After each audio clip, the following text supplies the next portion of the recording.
Hey, what's up, everybody? Welcome back to Behind the Reel. Here we are for, I believe, the third week in a row. We've been a little bit spotty, but we're here for 3 weeks in a row. We're going to have another guest join us a week from today. But today we're going to have a special guest on here, and we're going to have Mr. Peyton Stumpf of Triple P Customs. Got a little bit of feedback going on there, and I was trying to talk over myself. We got Casual Bass Guy already in the comments, reminding everybody to hit like as soon as you come in. He says it is important, and it is. Guys, we have been growing this channel. We're creeping up on 600 subscribers here. Really been at it for right about a year or so. At it a little bit harder for the last probably 6 to 7 months, I would say. And you guys show up every time we do one of these lives, and you guys show out, and I really appreciate it. The last podcast we did with Ryan is being very well received. Richie, so kind of the big community is showing up in the comments.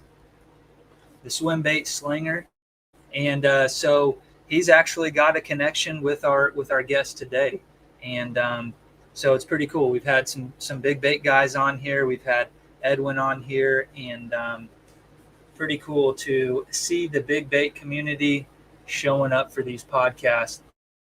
We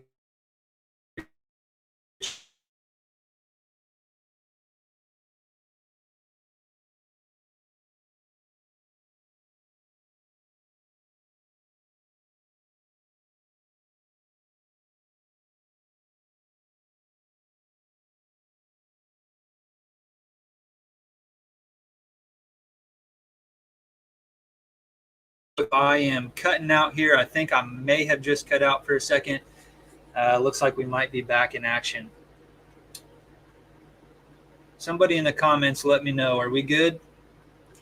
Just a reminder, we got an event out at Truman Lake. In case you guys did not get this, this is the All-American Kayak Classic. It is an invite only, but if you guys are fishing your local kayak clubs, make sure you hit them up because they've got 10 spots, I believe, that they can award, and they are doing some roll down spots. So if you guys want to go out there, show up for. Okay, yep, they said we are good to go now. So make sure you guys hit up your club president, see if you can get yourself a spot and represent your club. Something cool that they're doing again this year is the top 3 anglers from each club will represent their club.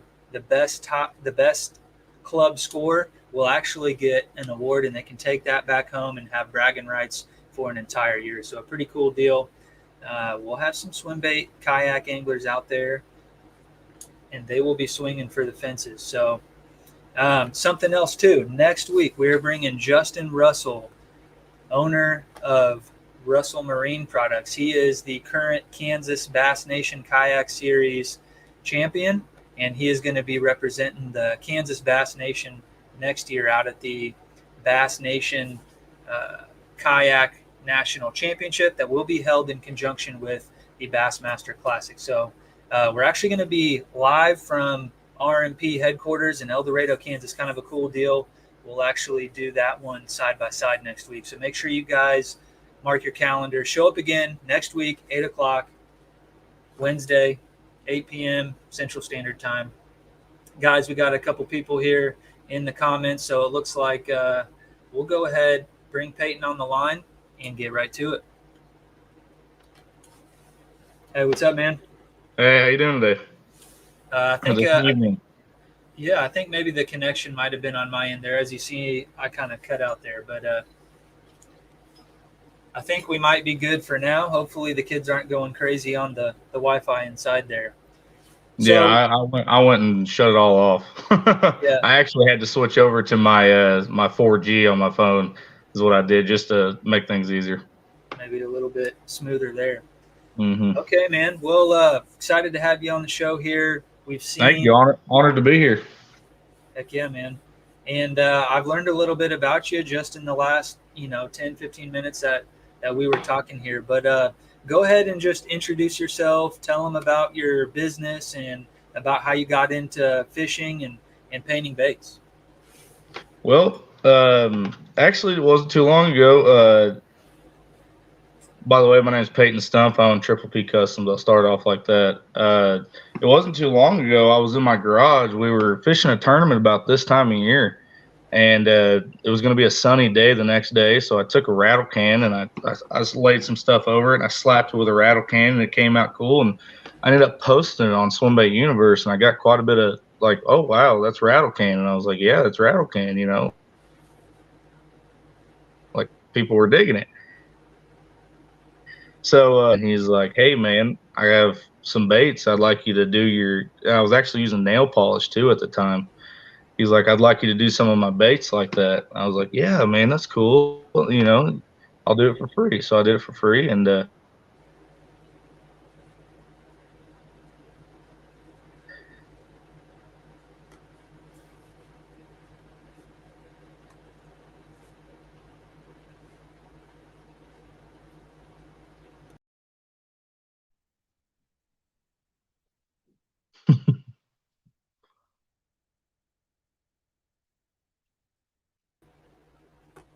Sorry you about back that. on?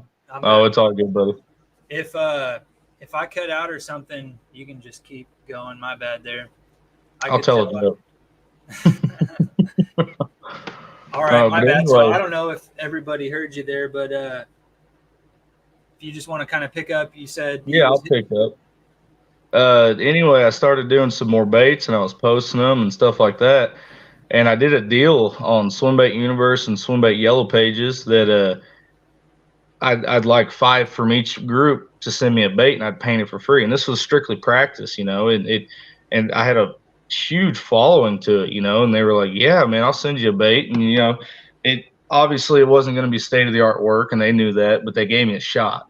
And I painted these baits, and it was cool, and blah blah blah. Well, nothing really came of it until I get a call one day from Drew Sanford up at Bait Wrx, and he's like, "Hey, we just got in on 20 of the baits that were for the pre-order for Kevin Brightwell's KGB Legends. You know, the blanks that he sold, which are these right here. You know, just a blank KGB Legends. And we see that you're painting and that you're local, and that our local painter is retiring." And I was like, "Well, this is an opportunity." So I took it and painted the baits for him. Well, I posted them up and blah blah blah, and people started sending me these blank Legends. And it wasn't until about, I bet, the 20th one I did that I actually started catching on to stuff.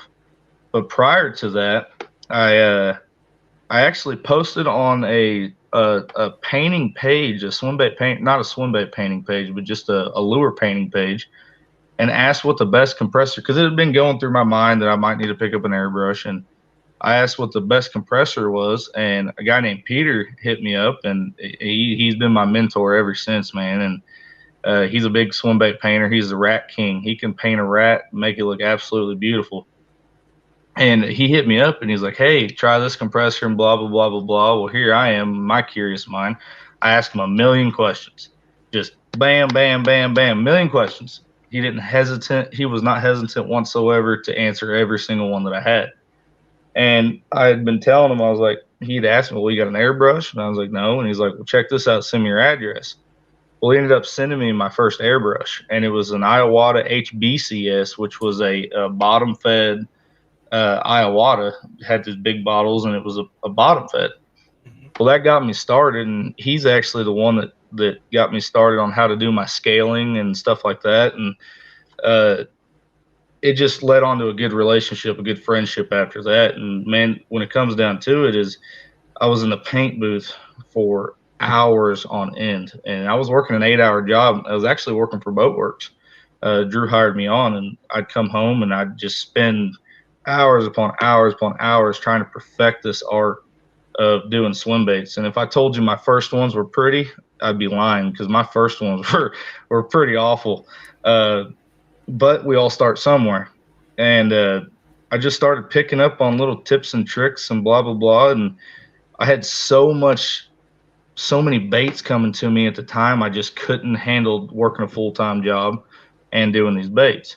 So Bait Wrx as a whole told me, like, "Hey, you know, what if we buy 100 baits a month and have you paint them?" right then a light bulb went off, and I was like, you know what? I'm going full time. I'm gonna start painting full time. And now even full time, man, I can't keep up. Like this week, I actually took a few days off after the big bass bash, and even this week, I've had baits come in, and I'm just like, whoa, I'm doing this stuff 8 hours, 10 hours a day, and I'm still behind. So it's been a journey. There's been ups and there's been downs. There's been doubts. A guy like me, so young in the industry, I look at other people's stuff that have been doing it for 10 years, and I'm like, well, why am I not that good? I got to comparing my work to other people's work, and that got me bad. And that's something that if anybody's out there listening and you're wanting to get into swim bait painting, that's something you can, or bait painting in general, it's something that you cannot do is compare your work to others. It's art. Everybody's different. Nobody's better than the other person. I mean, Picasso didn't think that he was better than Van Gogh. They just had different styles. Were they better to the human eye? Of course, Picasso's were better, to the human eye. But he didn't look back and say, oh, mine were better, because it was artwork. And that's just what I had to do. And Peter is actually the one that got me thinking that, there's 8 billion people in the world. You can't please them all. Yep. So it just launched off from that, man. I started painting baits, and people just kept sending them. And here I am 8 months, 9 months later, full-time swim bait painter and doing great. That's crazy. What got you into big swim baits in the first place? That's another story. It really, Brennan Banks and I spent a lot of time together. I actually lived with him for a little while, and we've been best friends for going on 15 years now, man. Me and him grew up together, grew up fishing together. And we was targeting muskie. He had just caught what was thought to be potentially the state record muskie in Missouri. It was never certified because he didn't want to kill the fish. And that got him all jousted up, so that got me jousted up. So we're going through Bass Pro one day, and I'm thinking, well, what's going to catch a muskie? What's going to catch a muskie? And we're going through, and actually my first swim bait ever was a knockoff Bass Pro Shops S-Waver. And at the time, I didn't even know River to Sea made the S-Waver, and this was, I want to say, this was back in 2016. Here's a knockoff. Yeah. Just like that. It was just like that. And, we went out there, I musky fished with it, didn't catch a fish. This is bogus. Well, one day we was down at this little lake that we fished, and it was a cold, I think it was February. I mean, it was cold out. And I stuck 2 back-to-back 4-pounders on the swim bait, and I'm like, whoa, this is incredible. This could really open up doors. So we go to fishing a tournament on Palm de Terre Lake. And it was just a little club tournament, the Lost Creek Bass Club. And I tied that on for the morning. I had a jerk bait, and I had that knockoff S-Waver tied on. First thing in the morning, I throw that S-Waver, about 5 casts in, I catch a 4-pounder. And this is in a little club tournament, and me being young, I'm like, oh, wow, this is really getting, this is awesome. So I proceeded to catch 3 of my keepers with that S-Waver, and finished off my limit with a jerk bait, and that's what really just started the whole swim baiting deal. And actually, I took a break from it for a little while. I moved up north to live with my brother and to do a landscaping job. There was an opportunity for me up there, so I took the hike up there, and I stayed up there for about a year. So I took a break from it. Meanwhile, Brennan's back here just absolutely hammering these fish, and I'm looking through Facebook pictures, and he's got 5, 6s, and it's like, whoa. And as soon as I got back, I got right back into it. It was something that, and I didn't really grasp the whole targeting trophy fish until about, I want to say 4 years ago, going on 4 years now. And that's when I really started honing in on the craft of swim baiting. And that's also when I started getting custom baits, and there's nothing wrong with these baits that are sold and made mass produced. But man, when you put a custom in your hand, it's just like, for instance, a Depths 250 versus like the Bait Sanity, like same profile, same deal, but a Depths 250 just has a better feel to it. And that's not knocking anything that's mass produced, but I've caught fish on mass produced baits. I've caught good fish on them. But The depths they're not mass produced bait. they are, but I want to say it's on a different level. Yeah. It's hard to say because it started out as a custom. Yeah. Uh, it's more of a high end. I want to say high end. I shouldn't have said Sure. custom because technically these baits are mass produced. I mean, even Kevin Brightwell at KGB, I mean, he's pushing big numbers. Yeah. So technically, yeah, it's mass produced, but it's also a custom. I don't know how to explain that. I might have said the wrong word, but that's when I started picking these baits up and spending a little bit of money, and I started catching more fish. That's just all it was to it. Yeah. I started catching more fish, but I was working on the lake at the time. So I got to fish 180 days a year. You know, I'd show up before work, I'd fish, I'd leave the job, I'd go fish, and I started catching good fish with these. Table Rock or? Yeah, Table Rock. Yep. Is that your home lake? Yeah, I actually grew up on Table Rock. I grew up right next to 86 Campground on Table Rock. Okay. And I took it for granted while I was in high school. You know, being a high schooler's attitude, I didn't think about fishing, obviously. Chasing girls.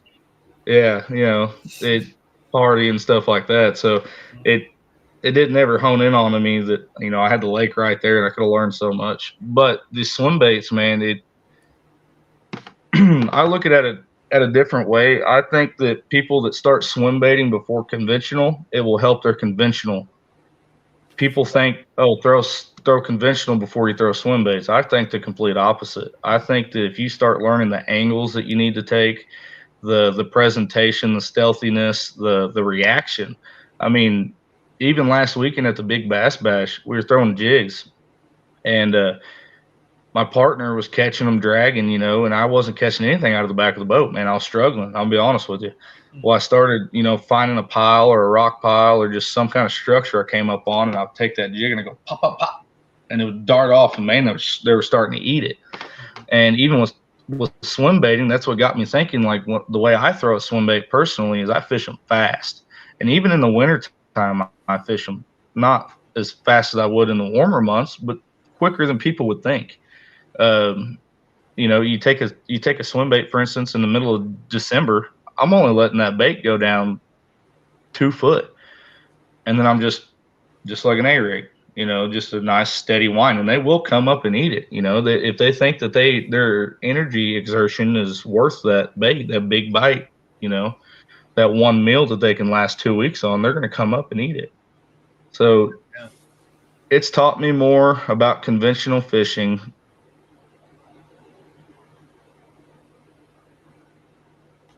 For instance, start catching fish on it and start learning angles, start learning presentation, stealthiness, retrieves, and then you'll be surprised what it does to your jig fishing, what it does to your spinnerbait fishing, your whopper plopper fishing. It's incredible. I just have a different outlook on that, I suppose. Heck yeah, man.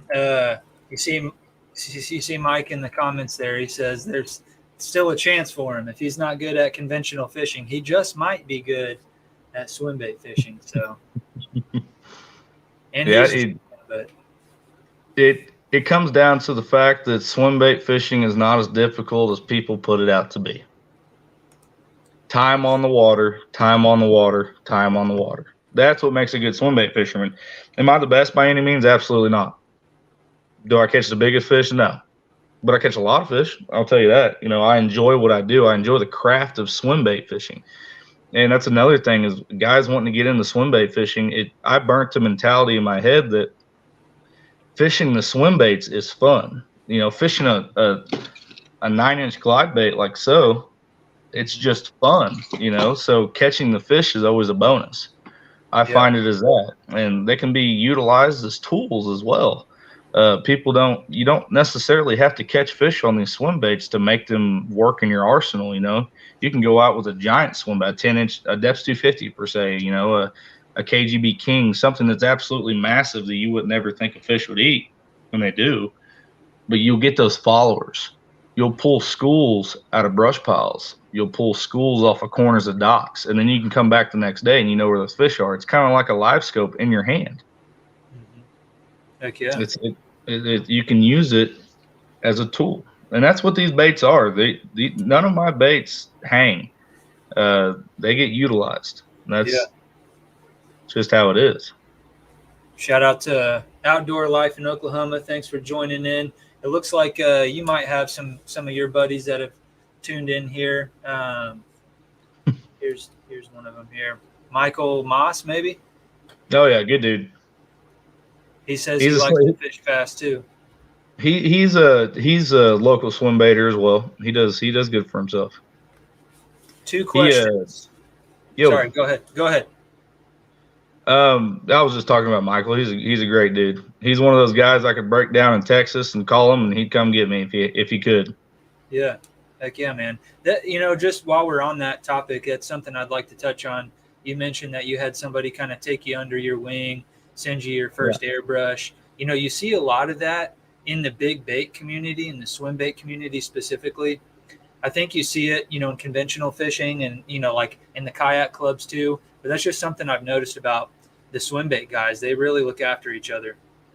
The swim bait guys do. They do. That's absolutely right. But I think you see it more in the swim bait industry than you do the conventional industry, because it's just easier to gift somebody $150 bait than it is to send them, a box of Zoom plastics. You get what I'm saying?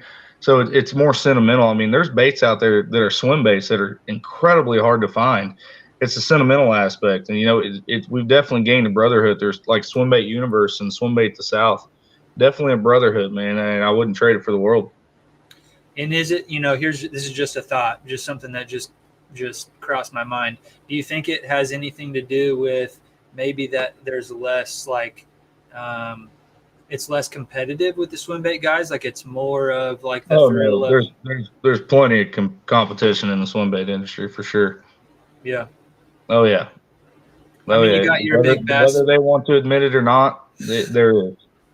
Whether it's they would just want to post the bigger fish pics or whatever. Yeah, it's all about that social media. I'm a victim of it, and that's something I'm trying to steer my way out of lately.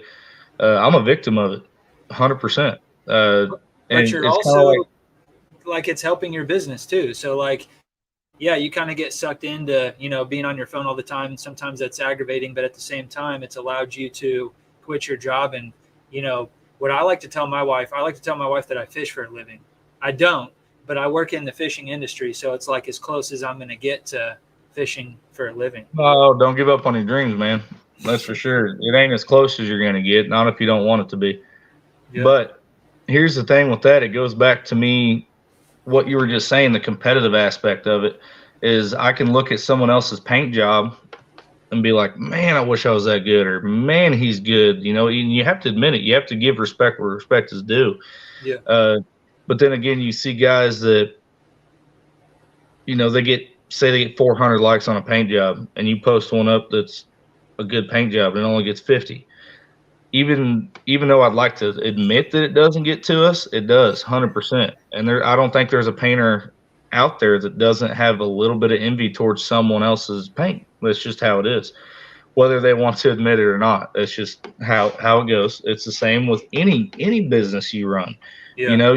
Like come and go in Casey's. You ever seen where there's a come and go on one side of the street and a Casey's on the other side of the street? It's the same aspect.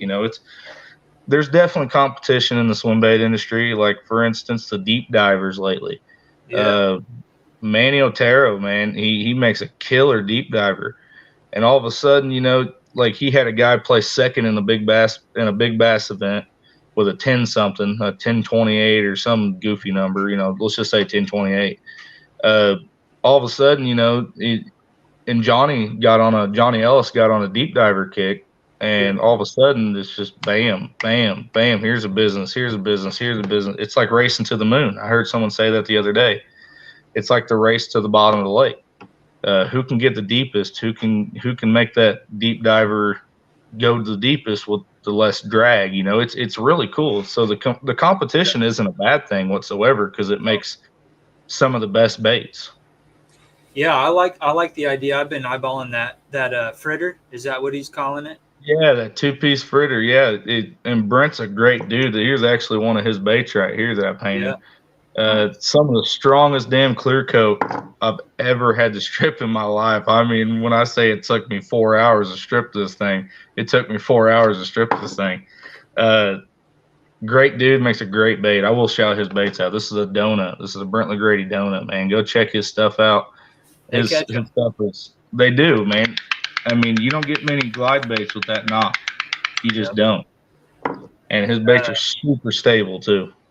Heck yeah. I know Edwin, when he first moved out to Arizona, he was helping build those baits for a while. So Edwin and I Absolutely. go back, and he's And one look of at Edwin now. Edwin, I guarantee you, Edwin's learned a thing or two from Brent. You gotta think so, dude. But here's Edwin's just killing the game right now, man. I love it. I love seeing him succeed. You know, it's such a good story coming from something or somewhere that he did to see him succeeding, to see what he's doing now. That Legal Dope swim bait company, man, it's going to blow up. It already has. I mean, he has a good following. It's just really cool to see a brother like that succeed. I will say that for sure. And he is a part of the swim bait community, 100% before he ever started building bait. So that has been for a long time. He's an OG. I will say that Edwin's an OG. He introduced me to swim bait fishing, and he gave me my first swim bait, and it was an S waver. And that sounds was like Edwin. Yeah, and that's what he did, man. Like, so I run the Air Capital Kayak Anglers here in Wichita, right? And so he would come out and fish with us a little bit, and he did a swim bait seminar, and he was giving out baits there too. Just, hey, if somebody showed some interest, he'd be like, here, go throw this, go throw it on a flipping stick, catch a couple fish on it. So yeah, man, that's just how he's always been, and that's just been the attitude that I like to see in that swim bait community. Oh, for sure. I agree, man. The swim bait community is a brotherhood, man. You get in and you're in. I mean, but then again, you mess up and they're going to let you know. They'll let you know. I mean, they're ruthless. Oh yeah, they are for sure. It's kind of like the Mega Bass crew. Okay, so Marvel here. We're slacking on comments here. But that's all good. That's what we do. 2 questions. What's your favorite bait to fish? I think he meant. And then what's your favorite pattern to paint? I wonder if he's asking finish as in what's my favorite to clear coat, because that is a term in painting. I'm wondering if that's what he means. I'll just answer both. My favorite bait to fish, if I had one bait that I could only throw one bait the rest of my life, it would 100% be a KGB Legend. 100%. What's the size on that, by the way? It's a 9-inch.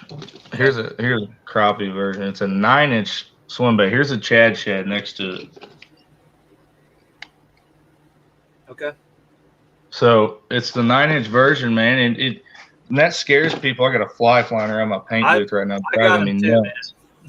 Driving me nuts. They've been horrible this year, but there's just, it works in my waters, and you may go Lake of the Ozarks last weekend. It was rough. Dirty. So no, it was actually the clearest I've ever seen it. It had like 5 foot of viz, 6 foot of viz in some spots, man. They just weren't on it, and I went this morning and we put it to a few fish on Table Rock. You go out to Lake of the Ozarks, man, it's just a different bite. A bait like, say, the Brentley Grady donut might absolutely hammer them out there. Or this is a Side Hustle Garage bully cat. That's cool. Stuff like that. I painted this up in a flathead pattern. That's badass. But that's just my preference personally. A Depths 250 definitely is my second bait, and that's 2 baits. I'll say 2 baits of all time: Depths 250, KGB Legend. Nice. My favorite baits to finish, as in clear coat, wood baits. They come out gorgeous. There's just not a lot of flaws in them. They get them down. They sand them so well that it's like glass. As soon as you clear coat it, just turns into glass. That's definitely my favorite bait to finish clear coat wise. My favorite pattern, shad. I'm a shad guy, man. There's so many variations of shad you can do. That's definitely my favorite. And that's hard to say just because I enjoy them all, honestly. Shad probably my favorite.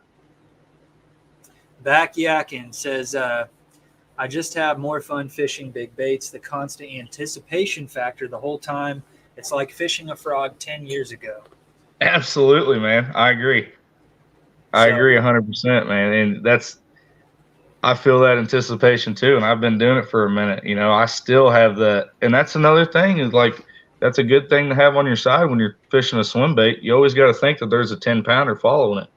yeah, Always, you know, you don't want to mess up your cast and putting that bait in the right spot at the right time, making the right cast to where you want to put it. I mean, swim bait fishing can get in depth, but if you want to go out there and catch some fish, it's not as hard as people think.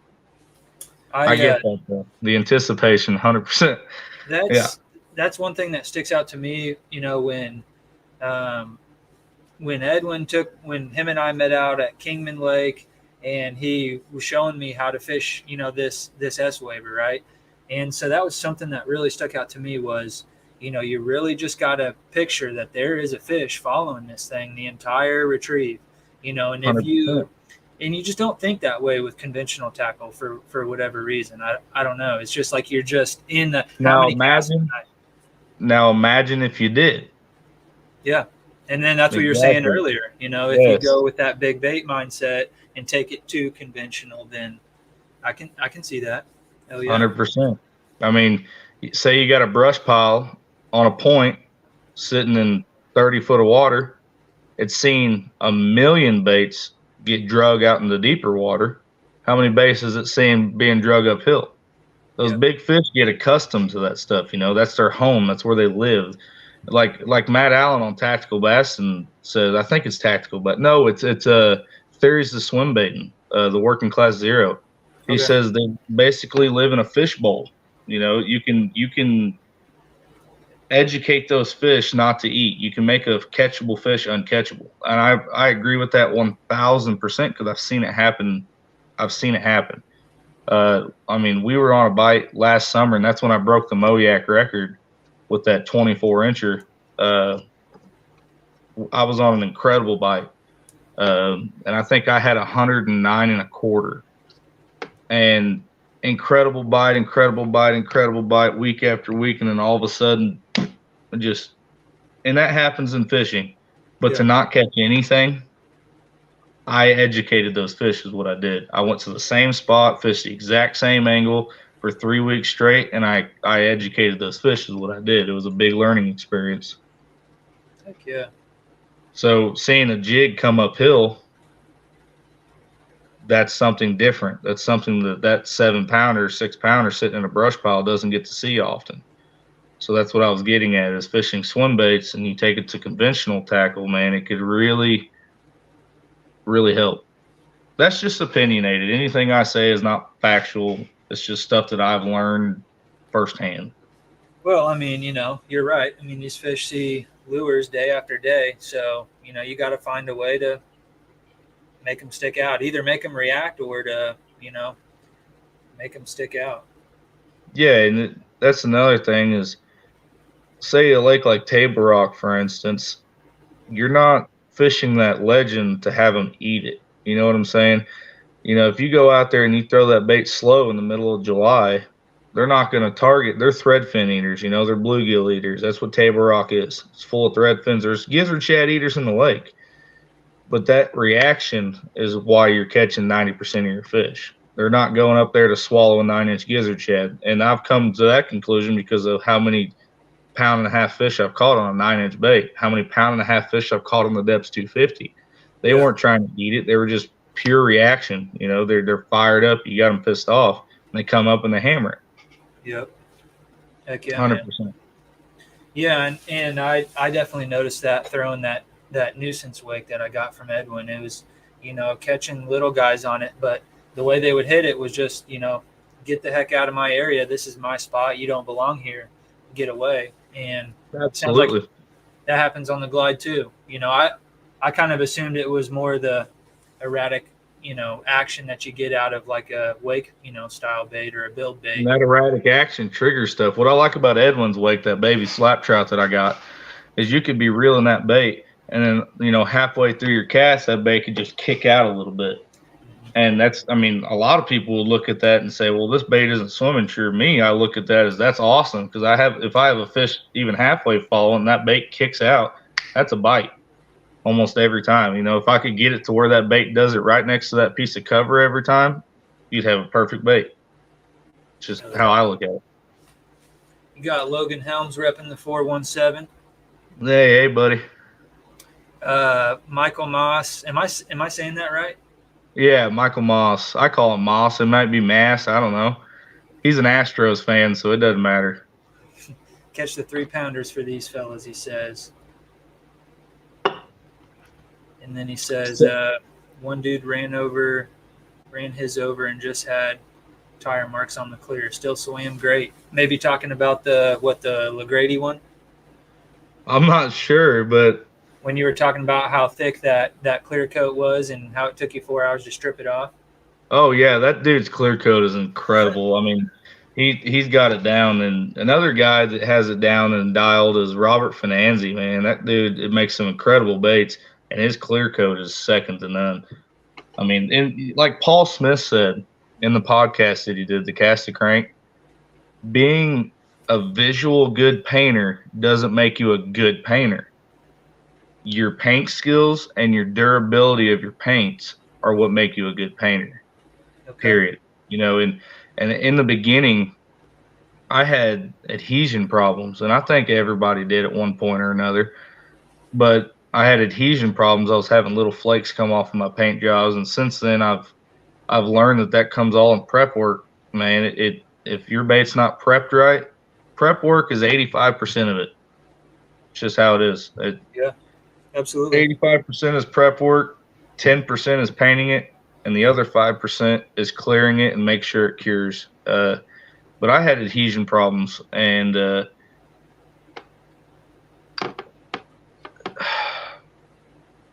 I want to say that mine have been doing really well.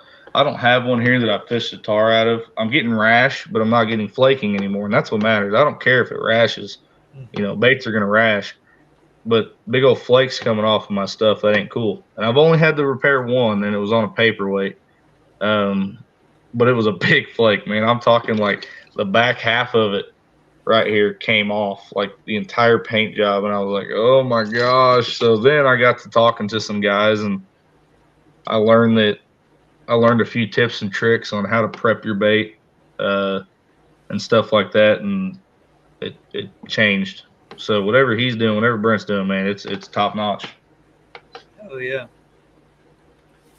All right, Casual Bass Guy, shout out to CBG here. Peyton, I have a question for you. Hopefully it's not too dumb, but what's the smallest size reel that you would use for swim baiting? First of all, I don't believe in a such thing as a dumb question. I don't think that exists, man. If it did exist, we'd have a bunch of dumb people. So the smallest reel I used an old, they don't make them anymore, but this is just a get by for a day kind of deal. You can get by with 150 size, you know, the old, you know, a jig reel. You can get by with it. Now, would I recommend it? No. The smallest size, like for a Chad, or, you know, one of Edwin's baby slaps, or, you know, just a smaller size bait, I'd say 3 ounces and under, you can get away with a 200 size reel. It's actually probably what I recommend, a high gear ratio 200 size reel. I throw strictly the Lew's 300 Super Duty. I throw them strictly. I throw them for my 200. I throw them for my little baits, throw them for my big baits. Throw them 300 strictly. That reel, I love that reel. It's a workhorse. They've worked well for me. 200 probably as small as I go if you want to get into swim bait fishing. For a day, 150, good to go. They don't carry as much line capacity. Long casts are important sometimes with swim baiting, especially, like I said earlier, the presentation. Let me plug my phone in. But yeah, that's the answer to that. I'd say a 200 is as small as I would go for if I was actually getting into it. I think that might be the same. Is that the same reel that Richie's been using? Richie uses the wide spool. I think he does have some Super Duty 300s. I think he pushes the wide spool a little more. I personally don't like the wide spool. I don't like the way it fits in my hand. Great reel. I've had a couple buddies that got some lemons on the wide spool size. I just stick with the Super Duty 300 straight up just because it's never failed me. And I've put them to work on big striper. I've put them to work on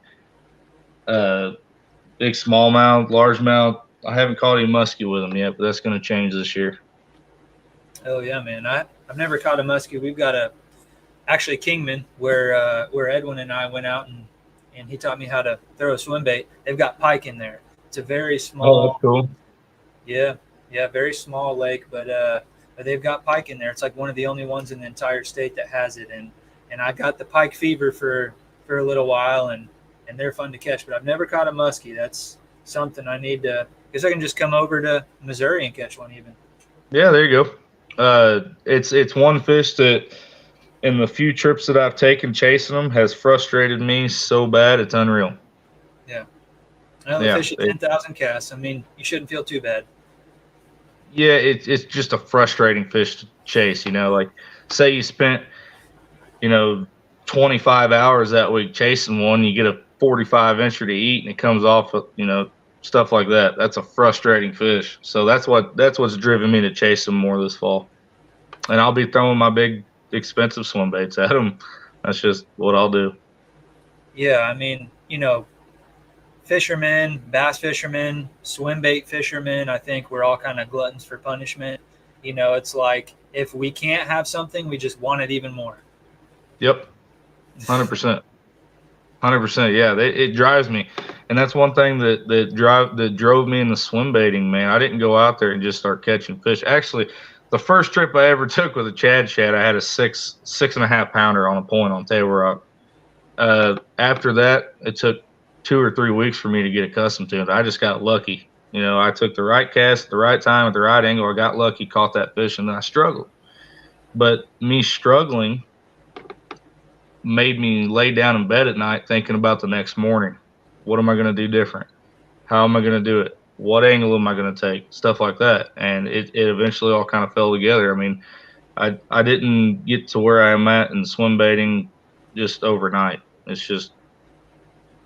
And we can relate that to, maybe your business model or, the improvements that you've made with airbrushing. Like, you kind of got to learn the hard way sometimes. 100%, man. Learning, like I was telling you earlier when we were speaking, is mistakes have taught me more than anything. Mistakes, I don't look at anything as losing. I look at it as learning. Yeah. You go out and you fish a 5-fish tournament, you lose. What did you learn? Don't think about what you lost. Think about what you learned. What are you going to do next time? What are you going to do differently next time? The same thing with swim bait painting. I might paint a bait and look at it and say, no, it just ain't right. I might have just spent, when I was first starting, I would spend 2 hours on a bait. I'd be like, no, I'd take it all off. I'd just wipe it all off, the whole paint job. I'd redo it. Or I'd be sitting here and I'd absolutely ruin a bait, but I'd add a little detail and a little different this and that and add a stencil to it. And I'm like, whoa, that's really cool. I didn't have to strip it. So it's just mistakes that definitely have helped me for sure. Oh yeah, man. That's good. I think that if you have that attitude in life, whether it's your hobby or your job or whatever your passion is, like it's going to be helpful. You can get down on yourself about it, or you can use it 100%. To your advantage. And I'd be lying if I said I haven't gotten down on myself, man. I definitely have, and it's definitely a compliment. I know people are trying to compliment me, and don't get me wrong. Oh, wow, it's incredible how fast you've come how far you've come so fast. Yeah. But what they didn't realize, it wasn't for the lack of trying. I came home from an 8-hour job, and I would sit in the paint booth until 2 o'clock in the morning every single day. Every day. Wake up Saturday morning, the family would be going out for an event. I'd be in the paint booth all day long until 11 o'clock at night, 7 o'clock till 11 o'clock. So all those hours added up. When people say, oh, I can't believe how far you've come so fast, it definitely wasn't for lack of trying. I put in the work. Oh, yeah, man. To the point where. And it shows. It shows, man. Like you wouldn't have these kind of opportunities if you weren't putting in the work, Absolutely. I just wanted to be better. Dude, I have so much to learn with it. It's incredible. I don't know it all, nor will I ever know it all. But there's always room for improvement. Always, always, always, always. Even if you win a tournament, there was ways to improve that. Yep. Even if you paint a great bait, like the Bassera that I do in my, like that bait right there that I did in my Kiss the Sky pattern, it looks great. I look at it and I'm like, yeah, that's a great bait. That's a great pattern. But there's stuff I could have done differently. I look at it like that. It's the same thing with swim baiting. You lose a big fish. You fish for a week, catch a couple fish, and all of a sudden that 7-pounder shoots out of a laydown, eats your bait. You set the hook and you lose it. You just learn something. That's immediately as soon as you lose it. Not say, "Oh man, I lost it." Say, "What did I learn? Is my rod right? Is my line right? Did I have the right angle when I set the hook? Was it a sweeping set?" You just got to think about it, and you'll definitely grow in the sport. Even if you're watching this and you want to start painting, you just always got to want to learn. Always. That's the best advice I could get with anything, with swim baiting, with life, with painting. Always got to want to learn. You got to always be willing to take constructive criticism. That's something that people struggle taking nowadays, is constructive criticism. Yep. I'll agree with that, man. Nobody wants to be wrong. No, I don't want to be wrong. Absolutely. I don't know. I mean, I think that you probably have less of a problem with being wrong than most people, just by the conversation we've had. If you're wrong about something, you're the kind of dude that would probably own up to it and find a way to make an improvement. I mean, we're human, man. We're human. We're all gonna mess up. That's just part of it. I got a buddy with me. We got 4 fish in the boat. He loses a 6-pounder at the boat. I'm not gonna jump him. It happens. It could have just as easily happened to me. Yep. It's just the way I look at it. And that right there is why I got so good so fast. Now, I don't want to seem arrogant, but I do it for a living, and I think I take pride in my work. So that's what it took to be able to take pride in my work. I shouldn't say be so good, but take pride in my work. Yeah, it's Edwin down there in the comment section. What's up, Edwin? We might have mentioned you a couple times in this podcast already.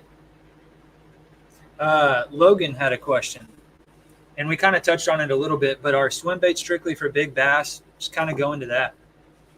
Ooh, that's a that's a curveball. Swim baits are baits that we use as tools to target the biggest fish in the lake. But they are not just for big bass. I have caught 2-pounders, like I was pounding the halfers, on a 10-inch glide bait. It happens. They eat them. They get mad. It's kind of like table rock, for instance, on the whopper plopper bite. When that first came out, they had never seen a whopper plopper. James Watson had just won that tournament, and they had never seen one before. So they were just sacking big bags on this bait. Nowadays, it's hard to get bit on them. But when you do get bit, a lot of the times they eat it as soon as it starts plopping. And I got to talking to a guy. He's a local professional. I won't say his name just for reasons, but I got to talking to him, and he thinks they're not eating it because they want to eat it. He thinks they just got scared, and it's just a bam, get out of here kind of deal, So It's the same thing with big swim baits. That's a big presence in the water. Those little fish feel intimidated, and they will eat it. Like today, I had a spotted bass. I bet the thing wouldn't have weighed, and I posted on my story, because it was a cool shot with the Legend and the KGB rods. I saw that, yeah. Yeah, I mean, that fish was 2.25 pounds, and it absolutely annihilated that 9-inch Legend. I mean, smoked it. Yep. They're tools used for targeting the biggest fish in the lake, yes, but they have come tools that I can put a 5-fish limit in the boat as well. Yeah. Yeah. So 100%. Yeah, I won a little local event here with the Air Capital Kayak Anglers on Edwin's bait. On the that's cool. Heck yeah. Yeah, the baby nuisance wake, the little one, and that was on the B&A paint job, the crappie paint job, and yeah, I had a little tiny guy. He had to be under 10 inches that smacked that thing. 100%. It happens. Yeah, so that's my answer. They're tools for targeting big fish, but they are not just for big fish. And then I you've mean, got, several different types. We talked about deep divers, we've talked about glides, we've talked about wakes, 100%. I mean, you take like right here, a bait that I'm stripping to get ready to paint. That's a 5'9" Sly Guy gill. I mean, that bait's only 5.9 inches. Okay. Here's the Bassura next to it. Yeah. Yeah. I mean, this bait right here can catch 7-pounders, and this bait right here can catch 2-pounders. Yeah. It's just how it is. It's they're just tools. They're not strictly for big bass. What do you think about that comment?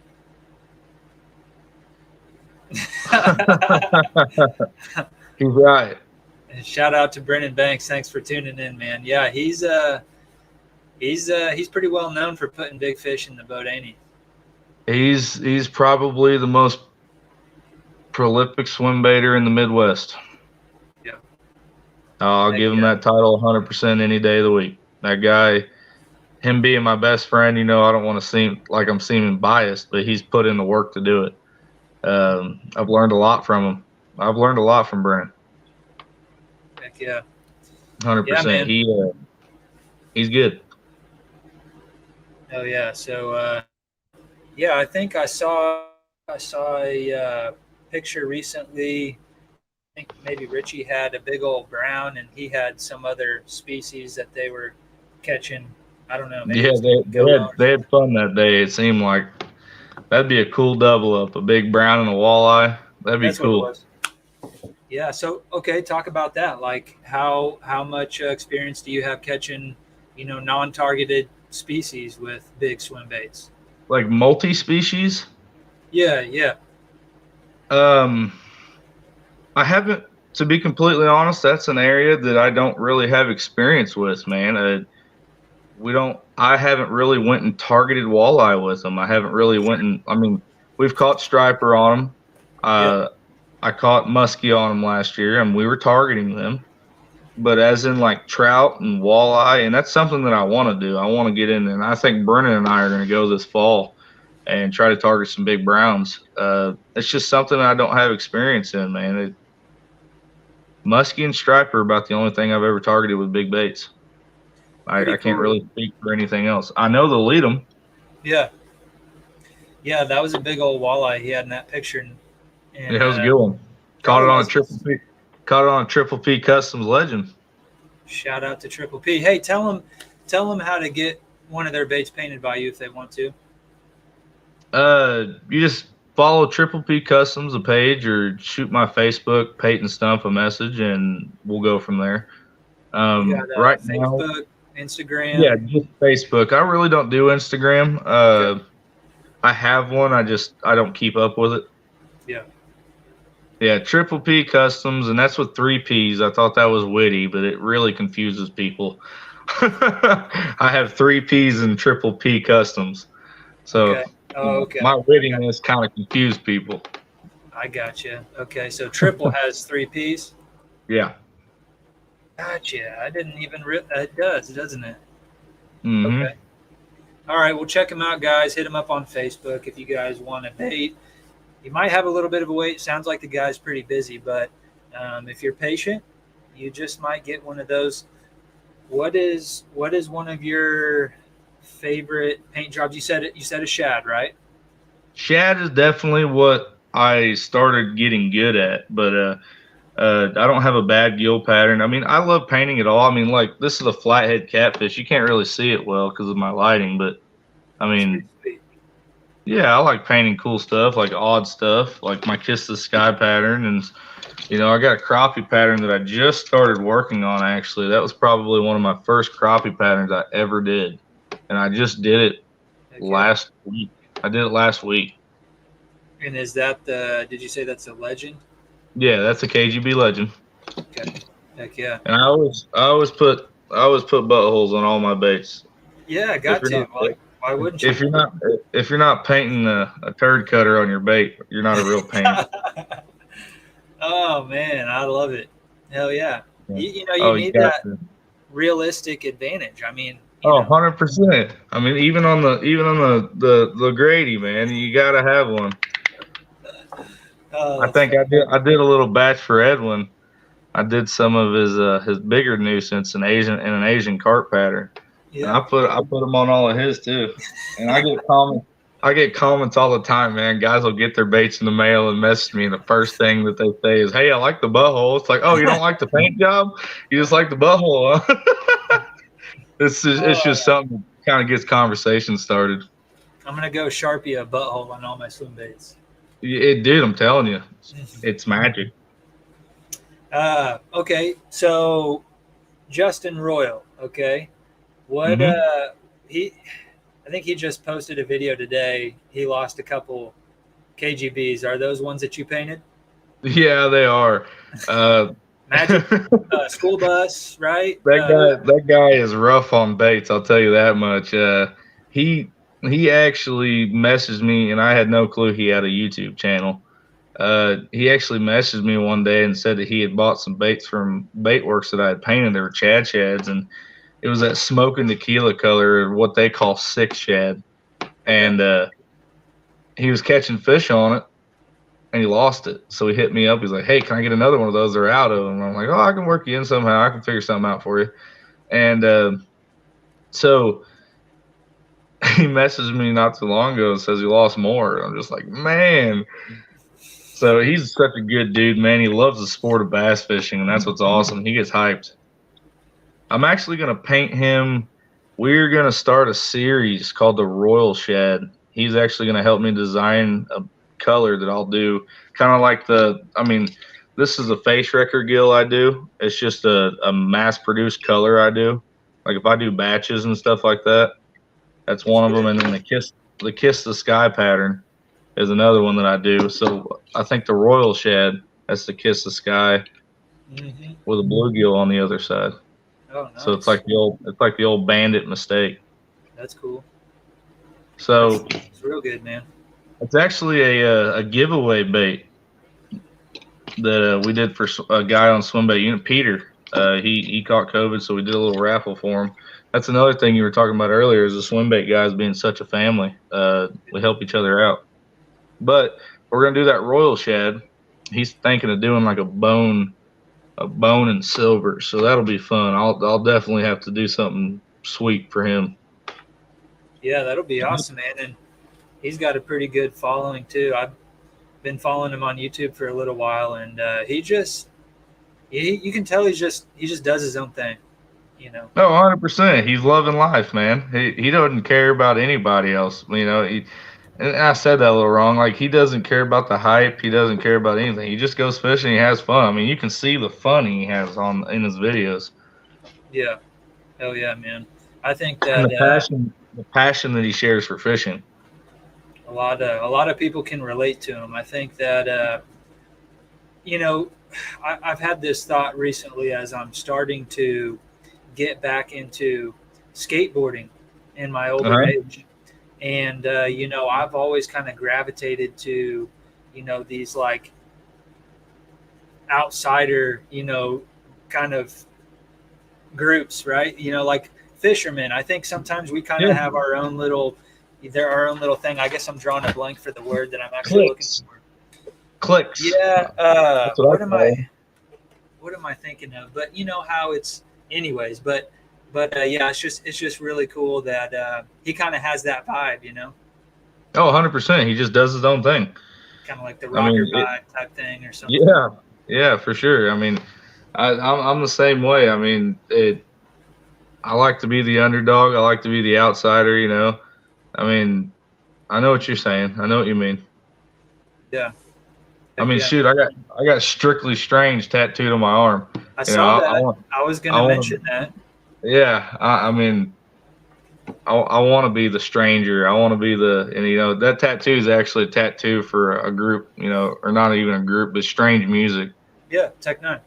Yeah, Tech Nine. I got his stuff tattooed all over my body when I was in high school because I thought I was cool and I had money and it's a long story. But anyway, I've always wanted to be that outsider too. And when the swim bait stuff happened and it started coming into our lives, it was different. We were doing something different than everybody else was, and the bite was incredible. Kept it semi quiet. And then Uh, Nobody really believed in it. I mean, Brennan and Joseph won an OMTT,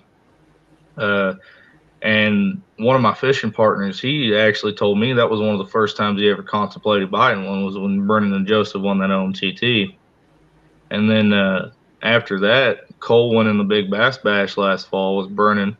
That was a big Kickstarter for the swim baits in the industry. I mean, you got guys like Brennan, everybody looking at Brennan, watching what he's doing with these baits.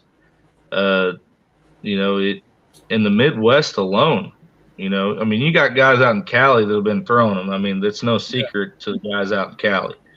Been around forever, cast egg, hardheads, blah, blah, blah. Been around forever. Guys in the Midwest, it didn't evolve to them as fast. Were there guys throwing swim baits before us? Absolutely. You think they were going to say anything? No. They didn't say a word about it. Yeah. And it's evolved, man. It's really cool to see how the swim bait game is evolving, for sure. Yeah, definitely. I mean, what do you think about that? What do you think about sharing the swim bait, experience with new people? Like, do you feel an obligation to, like, welcome on new swim baiters? Do you kind of does part of you not want to, like, shed as big of a light on? Like how do you feel conflicted at all? Like you're building a business around it? No, because they still got to go out and do the work. They still got to do their homework. They still have to, at first, no, I didn't really want to tell anybody what I was doing. Yeah. But I mean, the cat jumped out of the bag with Cole, so might as well, while there's time, do it. Yeah. It's like Brennan. I mean, he's going to be starting a guide service, so it's good for us to kind of put this stuff out there. I mean, he's wanting to do trophy hunts with his guide service, something that really no one's ever done. He come up with an idea that is absolutely fantastic. Man, he's gonna take swim baits and he's gonna trophy hunt with people instead of going out and catching 50 spots in a day on a point on a drop shot. He's gonna go try to get them on one big fish, and I love it. I think that's a great idea. So for us guys pushing the swim baits, that's good for him. That's good for me. It's good for and it may not be good for winning tournaments, but I mean, they still got to know how to fish them. They still got to know the angles. They still got to know, any Joe Blow can go out and catch fish on a swim bait. They can. Are they going to do it as effectively? No. Yeah. Yeah, you're not going to ever take the secret of swim baiting and be able to put it back, in the closet. I mean, it's out there, right? So Right, exactly. But there are things that we won't tell you. I mean, I mean, this is live right now. There are things that we know, Brennan knows, that I know. There's things that Brennan know that he won't tell me.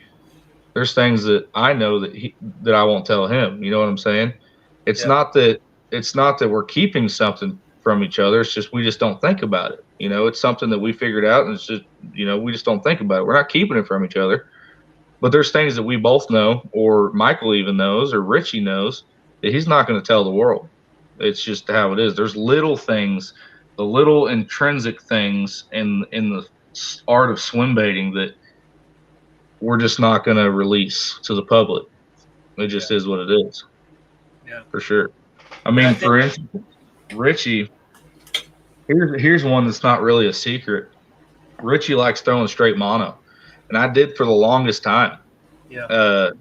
Until Brennan finally got me into throwing braid the leader. Dude, I'll never go back to straight mono ever again. Braid the leader is the way to go. Braid People mono? don't like braid it. No, braid the mono. I throw 65-pound Power Pro. I mean, just regular Power Pro, and I use 20-pound vertical trialing big game. I run about a 10-foot leader. People don't like it. That was the first thing I threw on swim baits because of Richie. He told me to throw 20-pound big game. Yeah, that's fine. It catches fish. Don't let it deter you. But I like to use my rod for the leverage instead of the line. I don't. If I'm using a noodle like I like using for swim baits, it's just a giant crankbait rod. Yeah. Right. I don't want something with stretch. That rod's already doing my work. I want something that I can detect that bite before I ever see the bite. There are some times that you'll be fishing and you'll be fishing along, and then all of a sudden you'll feel something weird happening with your braid to your mono or braid to mono that you would never feel with mono. And right then, there's a fish behind it. So that's when you start getting your bait to get reactive and you get bit. Straight mono, I would have never felt that fish, and I would have never started getting crazy with it, and I would have never caught that fish. It's just the pros outweigh the cons with braid the leader. But I would have a little bit of experience with straight mono first because, you backlash the braid, probably going to throw bait off. Yeah. Just how it is. So having a little bit of experience and being comfortable and confident in your reel system and your rods is definitely important. Oh, yeah, man. Now, speaking of that, Logan wants to know, what's your rod preferences? You kind of mentioned that, so just kind of go into it. Rod preferences, man, Kevin just came out with his new line of rods, and at first I was like, but man, I fished them all weekend. It's hard to put them down now. A fast tip with a little bit of backbone. Like I throw the F5 710 Blacklist. Brennan actually gifted me that rod. That rod is just a noodle. I mean, big old noodle. But man, it's my favorite shad rod.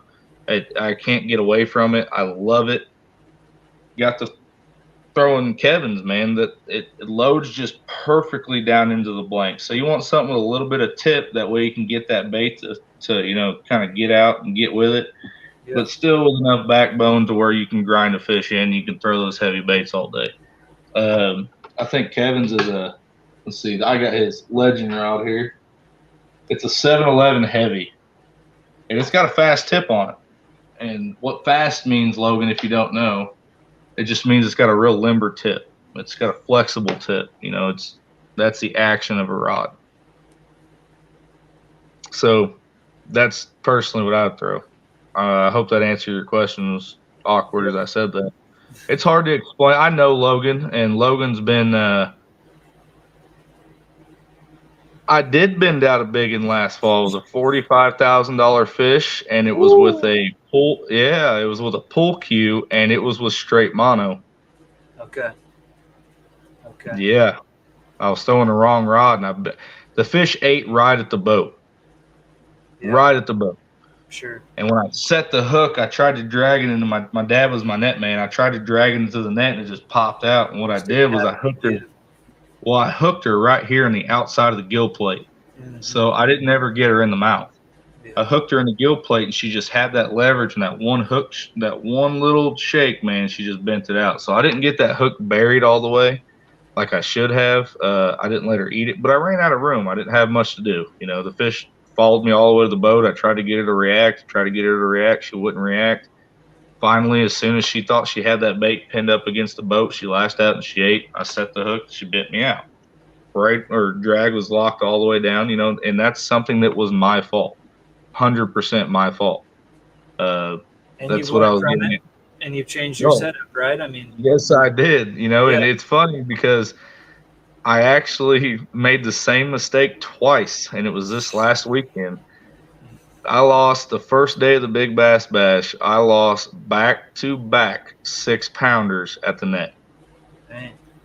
Back-to-back. 2 casts back-to-back. And both of them were toads. I had this question earlier. Sorry, I had this question earlier, and I wanted to mention it. This is a perfect time to ask it. Yep. Do you ever get that fish to hit again? Like, do you think those two fish were the same fish? And then, like, no. how many experiences do you have where, like, maybe you weren't able to get that fish in the boat on a big swim bait? Have you been able to get that fish to react to that same bait? Or not if I hooked her. Yeah. The only fish I've ever caught that I have hooked was a smallmouth, and even then I don't know if it was the same fish. After you hook a big fish, they're educated. Yeah. They're gonna go just like that. Yeah. Personal preference. There's stories of guys catching fish that they hooked. There's stories of guys throwing a jig. They break off a jig and they throw another bait in there and they catch the fish with the jig in their mouth. There's stories of it. It just personally hasn't worked for me.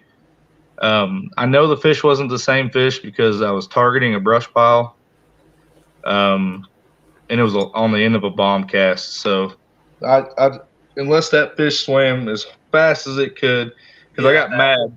I got upset. I just made another bomb cast right back, and I fired up a school, and it just happened to be a school of 6-pounders. And after I yanked the second one out of there, they wouldn't want to eat. Yeah. Man, that was the end of my swim bait fishing for the entire weekend. It was a tough weekend. I mean, even for Brennan gladly and Dominic gladly cashed a couple checks on them. I just didn't have the luck. And I had my partner is a big conventional fisherman, so he started catching some fish on some conventional gear. And the last day, I threw conventional. Heck yeah. You got to do what you got to do. Yeah. Do you have much experience out there at Lake of the Ozarks? Do you get over there and fish much? I don't. And I think that came back to bite me in the butt. I'm very unfamiliar with that lake. I think I've fished it maybe 10 times in my life, so not very much. You know, it's definitely a different lake. It sets up different. I'm sure different times of the year are better than others and stuff like that. You know, the fall transition is just a tough time. In the first morning, we had lightning storms and thunder. I think if I would have known the lake a little better, something would have happened. And, you know, whatever happened, happened. Weekend's over now. Yeah, for sure. Yeah, man. What'd you take away from that event? So you talk about, you know, learning and stuff. What is your one big takeaway? Or have you even thought about it? About Lake of the Ozarks? Yeah. When I think they said there was 3,500 contests or 3,500 entries. Yeah. When it's 3,500 entries and the lake's that pressure, to swim bait probably isn't the thing to be throwing. Is it not? That's what I learned. I don't think it's the bait to be throwing. Can it be one on it? Absolutely. In a heartbeat. Okay. I wouldn't have been throwing it if I didn't think so. I think when Lake of the Ozarks drops below 60 degrees, I think it's going to be hard to keep them off of a swim bait. But being it was in the high, 76, 75-ish where we were at, 1,500 boats on the water, and, I want to say 1,300 of them were right there in our cove. There was a boat on every single point, every single one. There was boats cutting in there. There was 2 boats going this way, and as soon as they were far enough, there'd be a boat in between them. It was so pressured, it was unreal. When you get that much pressure, it gets hard for a fish to lock down on a swim bait, in my opinion. Brennan cashed his check on a swim bait, and so did Dom, and I hooked those 2 6s on a swim bait. So, can it be one? Absolutely. It's just not numbers, in my opinion. For the guys that maybe want to get into big swim bait fishing, they've never fished a big swim bait before, what would be like a couple good lures that you would recommend? So maybe talk about like a glide, and then soft baits. We didn't really touch on those much, but like softies are something that is kind of out of my realm. The only soft bait that I've caught them on good is a Huddleston, an 8-inch Hud. Yeah. Actually, the month of July when I had that 109 1/4, I lost the same, and I know it was the same fish because it had a black splotch on its head. I lost the same 22-incher. Oh, my compressor's going off. I lost the same 22-incher 3 mornings in a row. That would have put me at like 100. I want to say it was close to 111 inches. That's crazy. I dabbled with the Huddleston for a little bit, caught some fish on it. I'm just not the person to ask. Brennan would be the person to ask about something like that. Brennan's a big-time soft bait fisherman. I'm just not. I personally think Table Rock has a soft bait curse. Yeah, they're going to eat the little 3-inch Kitex on, jig head or an A-rig. They'll eat that. But for a big, it's a timing deal. I know that. Big soft baits are a timing deal for sure. Putting that bait in front of the fish. That's most I can say about it. Yeah. Swim baits that I recommend starting off, I mean, that's a big category. You know, it's hard to say. I would get yourself a wake bait. I'd get yourself a multi-joint, and I'd get yourself a glide bait. Those are the Sure. three that I would start out with. Uh, for a glide bait, man, the S-Waver 200s have a good glide to them. They catch fish.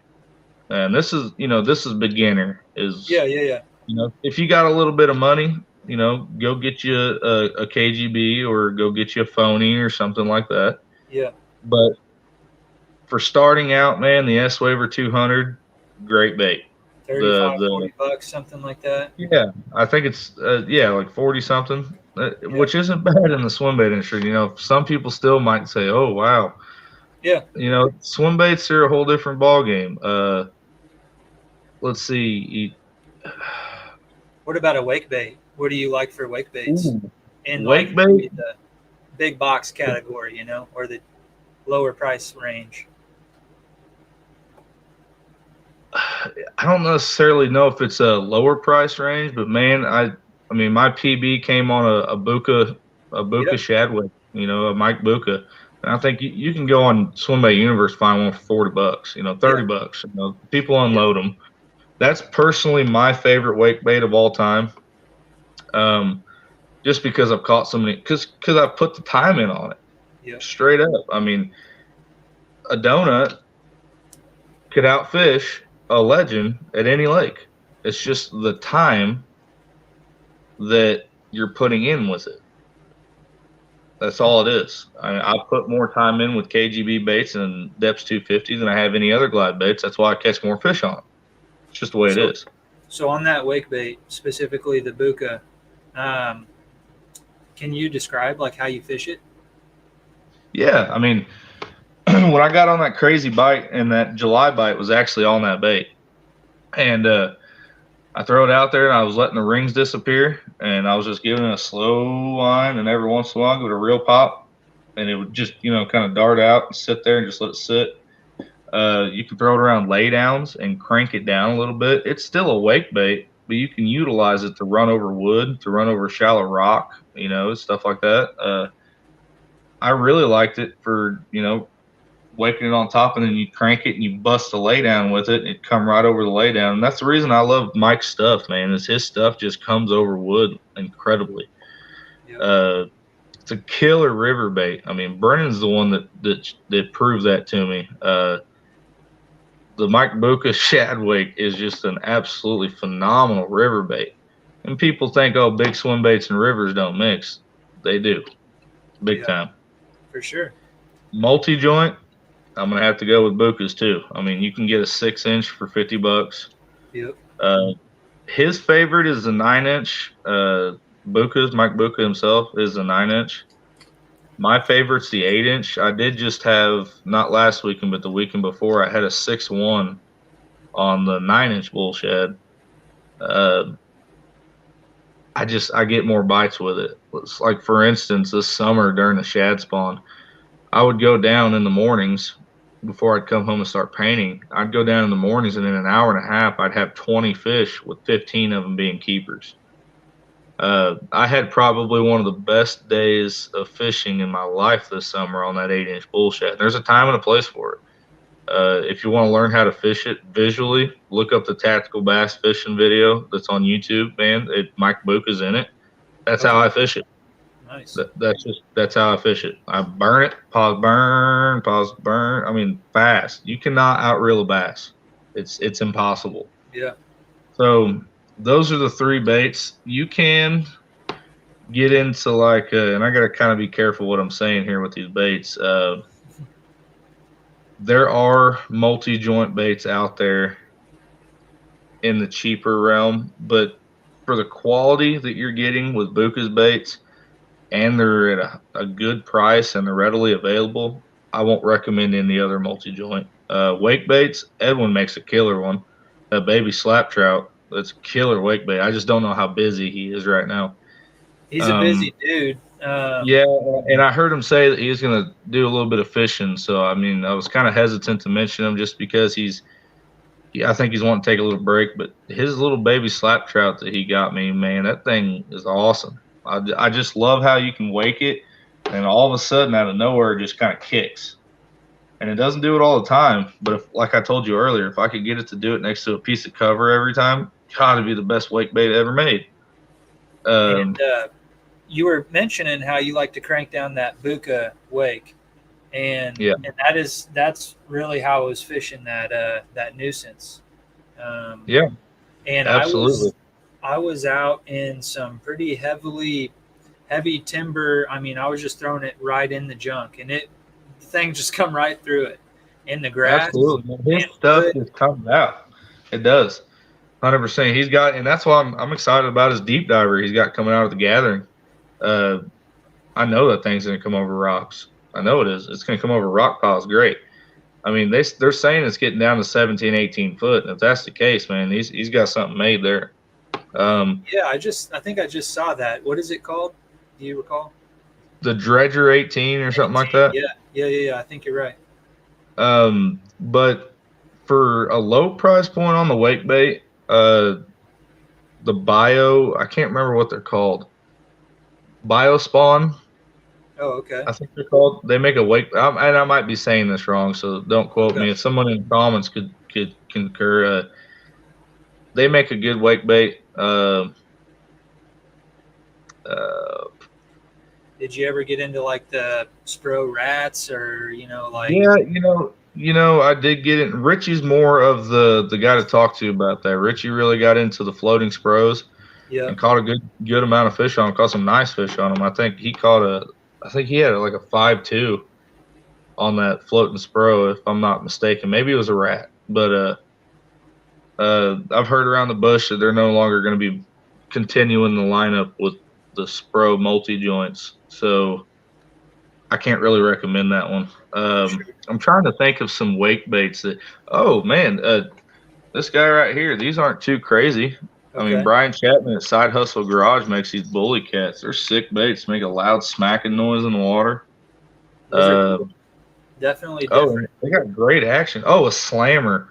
There's probably no other wake bait ever made that has outfished a slammer. Yeah. They're just a broom handle bait, but they have caught so many fish. Probably more fish than the Buka has ever. I mean, I'm serious. Slammers are killer wake bait. They have. They're actually designed for lake trout. I think that's what I heard. Okay. They were actually designed for lake trout. I want to say that's right. Yeah, I'm pretty sure that's what I got told. Well, it's funny that you mentioned that. I want to say that the Whopper Plopper started out as a musky bait, right? Yeah, like the 190. Yeah, the top raider, the Booker top raider, and stuff like that. The grenade. I know very few musky baits because I typically just throw swim baits at them, but yeah, for wake baits, that's about what I got. That Buka would probably be hard to beat if you're looking for one that's readily available. I think 50 right. bucks, I think that's where I'd stay. In the glide baits, the S-Waver 200, the bait sanities, they're in a good price range. They have a good glide on them. Savage Gears Shine Glides, good glide on them. I hear the Mollix has a good glide on. I've never fished the Mollix, but I've heard from some reputable members that the Mollix swims good. Yeah. Other than that, that's where I would start swim bait fishing. As a starter, I would start with straight mono. Just say that right now. That's not my preference. That's what I would start on. Okay. 100%. I'm running straight fluoro right now. What do you think about that? I actually, through the legend, I caught all my fish on straight fluoro this morning. I was actually kind of experimenting because I want to learn all the time. I'm one of those people that I just want to learn. And I wanted to keep my bait just a little bit below the surface. Yeah. And so I tried it today, and I didn't have any problems with it. Other than I don't think I had any problems with it, honestly. Yeah. I had good hookup on it, good cast ability. I don't think I could feel as good as Bird the Leader. I'll tell you that. If you were to flick my bait out there, or just walk up to it, flick it out there, I think I'd feel it in the braid before I'd feel it in the fluoro. Sure. And Uh, confidence probably goes a long way too. You know, if you're just that is the number one thing with swim bait fishing is confidence. I mean, the paint jobs don't catch the fish, and this is a custom painter telling you this. And that's amazing to hear. I'll tell you that right now. It's the yeah, confidence in that angler's head that they have a custom bait is what's catching the fish. They are fishing it hard and they're fishing it correctly because they're like, oh, that thing has to get smoked. That is what's catching the fish. Now, I do believe that shades and silhouettes have something to do with it. On dark days, I like a darker shad. On lighter days, I like a lighter shad. That's just how I go. Like, say, for instance, just darker day.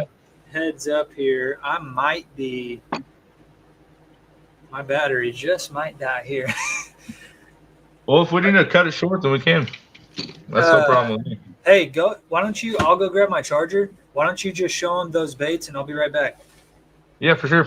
Is that cool? Yeah, for sure. All right, I'll be right back. So on the darker days, I throw something like this. Throws a little bit of a better silhouette in those cloudy, darker conditions. And, I mean, this is speaking from personal experience. And the lighter days, I'd go with something just a little bit lighter. Sunny days, go with a white or a bone or a silver. I mean, a bluegill, you can throw that anytime, and it gets bit for sure. Darker colors, as in this right here on those cloudy days. Purples, I like purples on cloudy days.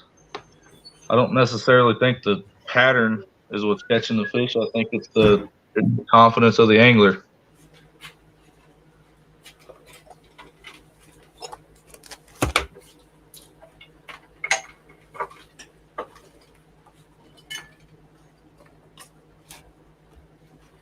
Peter just messaged me and asked for my autograph.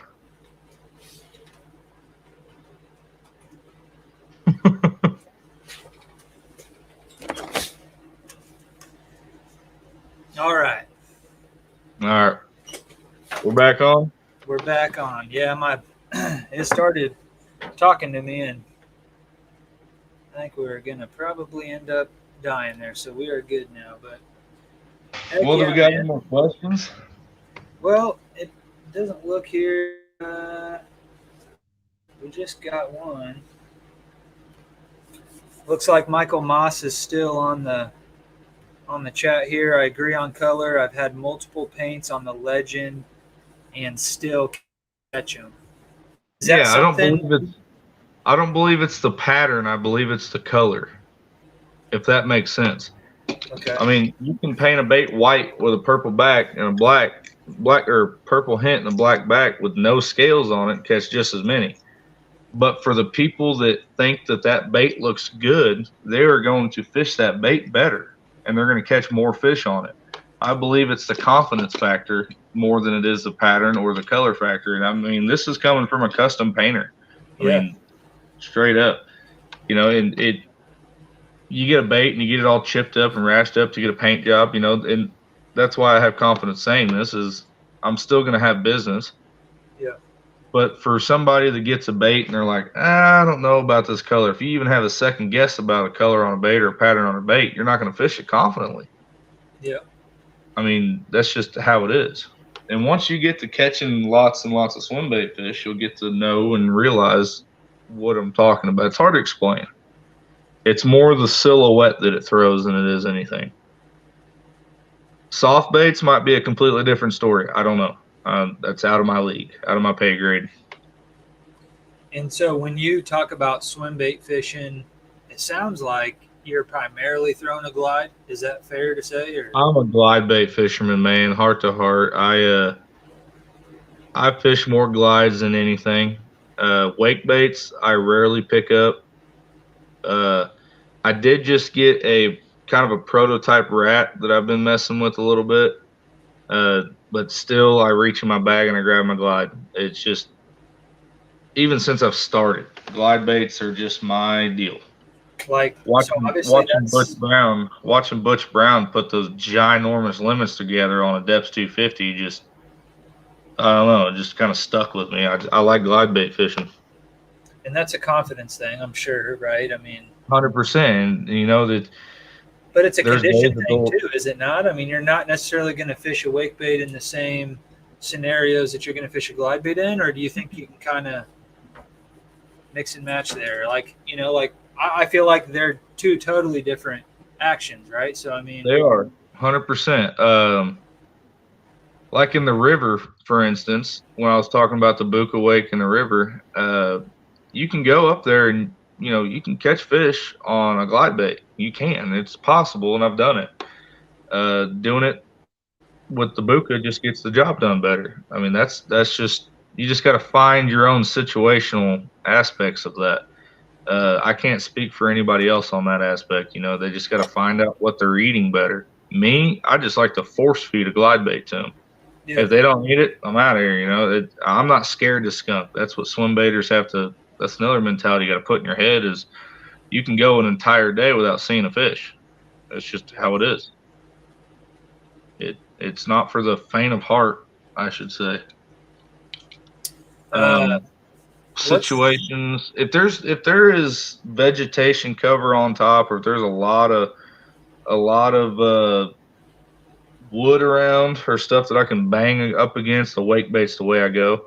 yeah, If they're not wanting to react to the glide bait, like if I have several fish come up and swipe at a glide bait, I'll switch to that multi joint and I'll burn it, and they just lash out and they actually eat the bait. So it's just something you got to find out for yourself. I know it's hard to say, but it's just how it is. You just got to figure out what they want.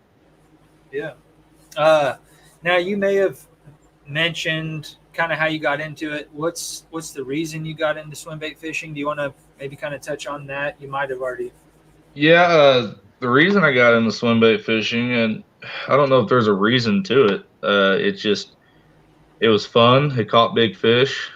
Caught quite a few fish. I mean, there's days in May you'd have 20, 30 fish days. I mean, I had this last summer on that multi joint. I was catching 20 fish in the morning with 15 of them being keepers and 5 over 4. I mean, it was an insane summer. So swim bait fishing doesn't have to be going out there and skunking, And there's hardcore swim baiters. They'll go out and they'll throw a Roma made mother, or they'll go out and they'll throw a Depths 250 and not get a bite for a month. That's just not me. I want to get a bite, And I don't know. Yeah. Like the misconception of slow rolling a HUD. All of my HUD fit, you've heard that, tactical bassing. Yeah. Slow rolling a HUD. All of my HUD fish have been from burning it under the surface. I will say my only Huddleston fish was on a retrieve. I mean, I was not letting it soak. Yep. That's just what works out in California may not work here. That's just how it is. My HUD fish was on a 6-inch. It was on a smaller one, and it was actually on a bedding fish. It was the wildest thing that I've ever seen in my entire life, probably to date. And I was watching this fish barrel roll, and I had some pretty good visibility where I was at, but it kept cruising the bank, and I would see it, and then I wouldn't see it anymore. And then, so I was just kind of like dedicated to this area, and then I would see it cruising the bank, and then I literally saw this thing dumping its eggs, and somehow I caught it. Yeah. It was nuts. Yeah, I believe it. I think the 6-inch HUD is probably one of the better bed baits ever made. And once guys figure that out, I think the more natural on a bed, the better. I've caught several bed fish with a Huddleston. For instance, I had a smallmouth not this last spring, but the spring before. I had a smallmouth that was pushing, I want to say 4.5. It was pushing it. I don't know if it was close to that. Absolutely engulfed a 6-inch Huddleston. Just gone. It was off of a bed. I seen it was a big smallmouth, and I wanted to catch it. I'm not an advocate for bed fishing whatsoever, but that was a big smallmouth, and I wanted to catch it. That's just what it boiled down to. Yeah, that's what got me into swim bait fishing, is trying to find that one giant bite. Found out that you can get a bunch of them. What up, Alan? We're doing good. Thanks for tuning in. Guys, if you're new to the channel, hit that subscribe button. It's going to do us a lot of good. We're trying to grow this thing. definitely appreciate Peyton coming on here. And Oh, dude, I appreciate you asking me to come on here. I really do. I hell hope yeah. it helps your channel grow, man. I know you're trying to start something here, and I'm a tell people about you every chance I get.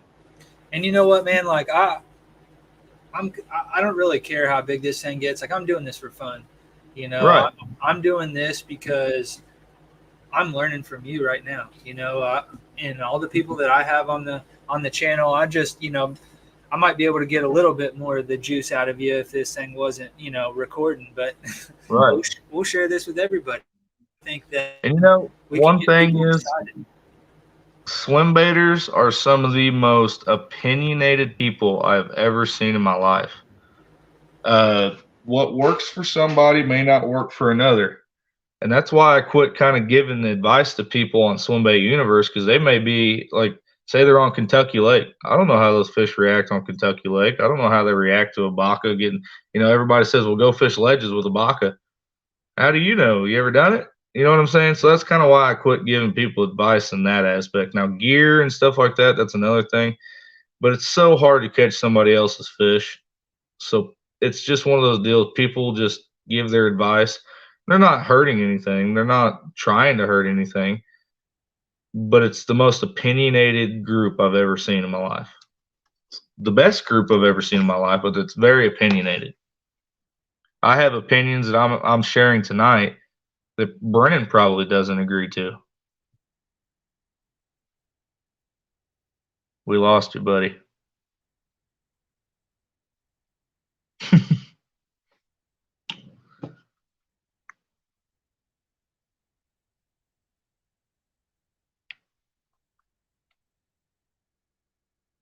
Alan, how you doing, buddy? I don't know who all's in here, but I'll show some paint jobs. My light's kind of bad.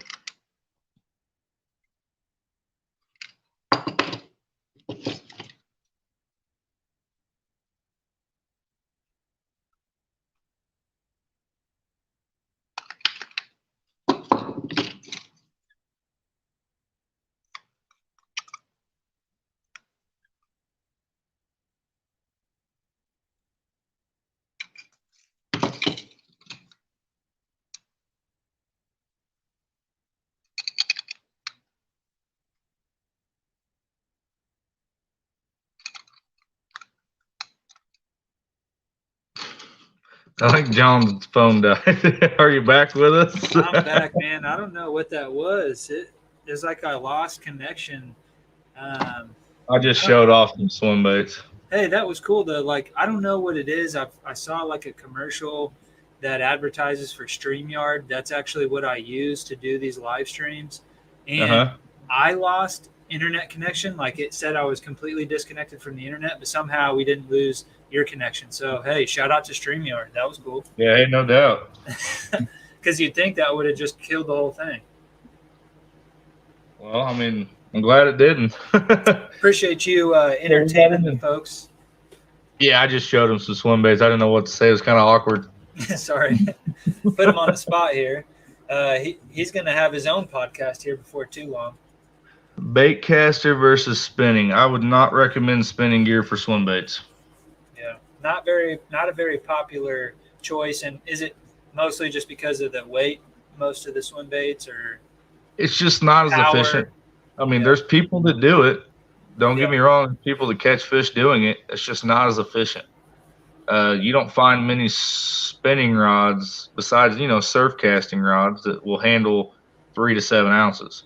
You just don't do it. That and the wear on your index finger when you're going to cast a 7-ounce bait would be absolutely incredible.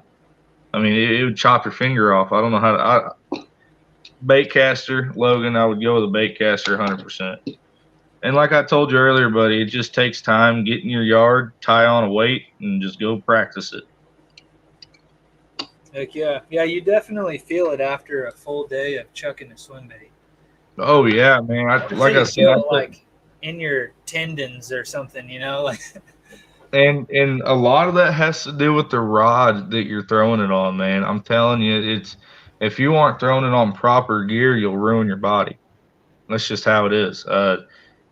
when I first started, I'd throw it on a flipping stick, and it was hurting my shoulder, my wrist. It's just once I got to custom swim bait rods, and once I got to swim bait rods in general, that all kind of went away. And that's the thing with Kevin's long handle is I didn't necessarily. I mean, you can see the size of this handle. Oh yeah. And I didn't necessarily like that at first, but once I got comfortable with it, man, I fell in love with it. Are you throwing that on the you mentioned Moyak, right? And so are you throwing that rod on a kayak, or would you? I haven't yet, but I don't see there being a problem with it. Just the length of the handle. Well, to be completely honest with you, I got a big old gut, dude. I'm a big boy. So me being on a boat, having a big gut and having to swing that thing, it didn't bother me. So being in a kayak, I don't think it's going to bother anything. I really don't. But what I was getting at is that longer handle, man, you can absolutely sling a legend. I mean, a mile. It's absolutely insane. Today I was down there throwing it on straight fluoro, and I was sending a legend farther than I've ever sent it before. I mean, I was slinging them, and it was all on that rod. I haven't found a rod that casts that legend that well. I mean, bomb cast, and I was just letting the rod do the work. That's all I was doing. I didn't have to swing hard. I was just letting that rod load up and just letting her go, and it was just sailing. I was very, very, very impressed with that rod. My next swim bait rod will probably be an F5, or maybe one of those maybe one of those KGBs. I'll stick up for both of them. Brad makes a great rod, but Kevin, man, he definitely knocked it out of the park with these. Just because of what I like about them is the castability of my baits. That tip just loads perfect, and it's sending that legend, and that's going to be very important when it comes to this fall. I'm throwing right now. I'm throwing an iRod Bailey swim. Yeah, you know what? Those iRods are great too. I mean, one of the Dom throws nothing but iRod, and he catches monster bass. I mean, 10 to 13 pounders, and frequently. So those iRods work great. There's tons and tons of good companies out there, man. It really is. It all just comes down to what you fancy. Straight and customer service too. Customer service goes a long way. Yeah, I will say that right now. For sure. Yeah. Rods will save your body. Hell yeah. Hell yeah. Customer service. That's have you experienced some good customer service in the rod game? I have, and I haven't. Yeah. No names whatsoever. But I've experienced it in the bait game too. Yep. I've had some of the biggest builders out there absolutely give me the worst customer service I've ever had. Yeah. Again, no names because I'm not like that, but some of the biggest swim bait builders in the game have given me bad customer service, and that's just, it opens your eyes. You know what I mean? I don't mention it. I just don't mess with them anymore. Yeah. Me as a business in my painting, I try to have the best customer service I can possibly have. Like, if anybody ever has a trouble with my paint failing, say they flake, I'll take it back right away and I'll fix it. Or if you aren't comfortable with me painting it anymore, I'll pay for it to go to another guy. That's just how I am. I try to get with everybody as soon as they message me on my page, as fast as I possibly can. I take pride in customer service, that's for sure. And sometimes, and I'll slack and not get a bait in the mail when I said I was going to, but typically it's because we're getting around two little kids' schedules and babysitters and stuff like that. So it's still in the works of working everything out, but it's getting there. Oh yeah, man. A lot of that stuff will fall into place. I mean, it has. It definitely has. It's gotten a lot better. Something that, just a little shout out to Russell Marine Products, like something that I think really helps us stand out in what we do. We're in the marine electronics, right? So I sell fish finders, trolling motors, Hobie kayaks, and then actually we're going to be a Skeeter and a Blazer boat dealer. Sweet. We've actually already started selling Skeeters, but something I think that keeps people coming back to us is that, we are a small enough company that we can actually be like masters of our craft, just like you You're are. hands on. Yeah. And it's like, you're not just calling some guy to ask him what their screen says to do, you're calling a guy who uses that product and can tell you their on the water experience with how to deal with that situation. So yeah, that goes a long way. And I think that, it's scalable. Like if you can bring people on your team, if you grow to the point where you have to bring people on your team, just bring people on that are passionate about the same stuff you are. Absolutely, man. And passion has a lot to do with the way I got so good so fast. I just had a passion for it. I enjoy what I do every day. I truly do. I'm blessed to be able to say that, that I get to do something for a living that I love to do. It was passion that drove me, I mean, I took some sacrifices for that passion. I did, but it worked out in the end, which was awesome. And we haven't seen the end yet. We've just seen the beginning here. Well, I hope so, man. It's definitely starting to grow. I'm having some bigger bait makers hit me up and, asking to do absolutely incredible volumes for them. I can't do it. So I think by the spring of 2022, I'll have someone hired that I'll actually have employees that are prepping my baits before I paint them so I can just paint and clear coat. So I think it's getting to the point now. My wife right now, bless her heart, she's helping me on her. She actually took 2 days off a week to work with me, to work for me and with me. Really, we're partners.